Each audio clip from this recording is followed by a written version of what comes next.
Yeah, hi, I'm Richard McNish. I'm the co-owner of Doghouse Brewing Company up in Petawawa. It's my son Brady and I that own the business. We started back in 2019 and have grown from there. Products that we offer is craft beer, and then we also do a craft soda line. So we have both alcoholic and non-alcoholic craft beer, and then we have a root beer and a cream soda in our non-alcoholic soda line. The inspiration behind Doghouse Brewing Company is actually a funny story. It was actually my son who had bothered me for years and years to start a company, and then he bought me a brewing kit for Father's Day way back when we started brewing in the basement. I always pushed it off because I was too busy with my real job at the time. And then one day, I came home and I was like, okay, let's do this. And then we were driving to the Ottawa airport in our vehicle to drop Brady off because he was posted to the United Kingdom for 3 years. And that's when we came up with the whole concept, was in the truck on the way to the airport for him to leave. The name Doghouse Brewing Company came from, it was always been a family thing. Our boat was named the Doghouse. We've always had dogs in the house. Like, it's been a central point of who we are. And then my wife basically said, name it this. And we were like, okay, that makes sense. Yeah, making the product's fairly simple. People always think it's just, there's a lot of science and a lot of chemistry behind it. However, it's as basic as brewing or steeping tea. You're taking the grains, you're cracking the grains so that water has access to the sugars, the enzymes and everything. You steep it for an hour, then you put it through a boil process to sanitize it. And then it goes into the fermenter for 2 to 6 weeks, depending on the recipe. At that point, the little yeast lifespan takes away the sugars, converts that into alcohol. Depending on your recipe, that determines how much alcohol content you get. And then it goes from there to packaging. Yeah, we are very conscious about sourcing locally. I know that there's this huge movement for Canada First right now, and we were doing that before it became the mainstream popular thing. We source 99% of our grain from down in Almont area, so Mississippi Mills. We get our hops from Element Island. 100% of our hops come from Element Island. And then we also use other local ingredients that we gain from other local businesses in the area. Ooh, favorite product that I make. Yeah, I can't think of one specifically. I think they're all, the reward is in the end product. So after you go through the process and do all the hard labor to get that done, I think once you have the product available to the consumer and watching their reaction to the product, I think that's where the joy comes. The biggest misconception about running a brewery is, well, there's a couple. One, you're immediately a millionaire. That's not true. It's a lot of hard work. There's a lot of dedication to go into it. You got to make the sacrifice in order to grow.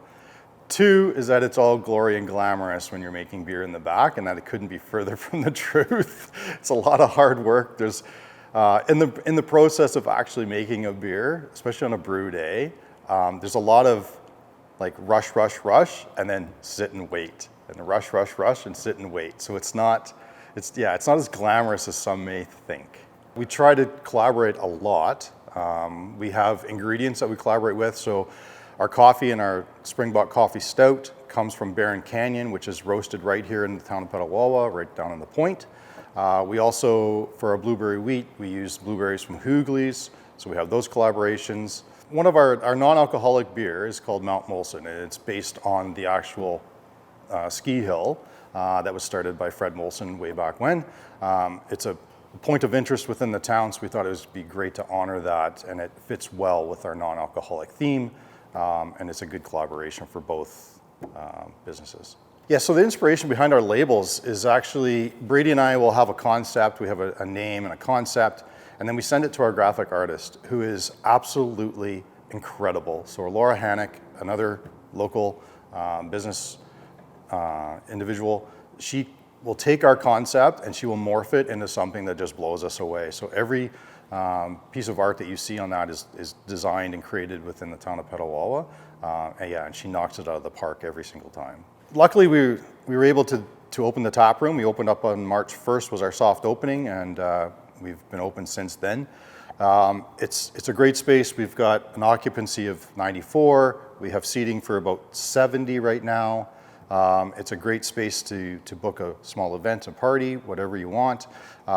We have 12 taps, 9 of them are being used currently on behind the bar. We offer, obviously, our craft beer. We have a guest tap.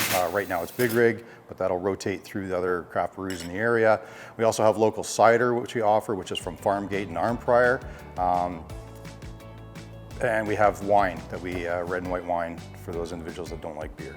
We gladly invite bookings. We've had birthday parties in here. We've had meetings from different organizations have come in the morning and conducted either an executive meeting or an AGM or something in here. We're booked up. We're booking Christmas parties already. We've got events from the town of Petawawa. We hosted the Dutch delegation just last week for a dinner, which was very well received. So different events like that, we're open to almost anything. We are working on putting in a patio. We have a food service model that we're still developing and implementing. So that's in the short term. But I guess the major project right now is just getting the patio licensed and built and operational for the nice weather. The advice I give to any entrepreneur or somebody who's thinking about starting a business, whether it's here or anywhere, is do your homework. Research, research, research. Get out there, test your market, know your market. You may have the best new product, but if the consumer in your area doesn't want it, you have to identify that early. Also, get involved with those professionals that can help you at the earliest stages. So like your economic development officers, your different authorities that have expertise in this and can help with business planning to financing to all of that. Get out there, do those steps early and do your homework.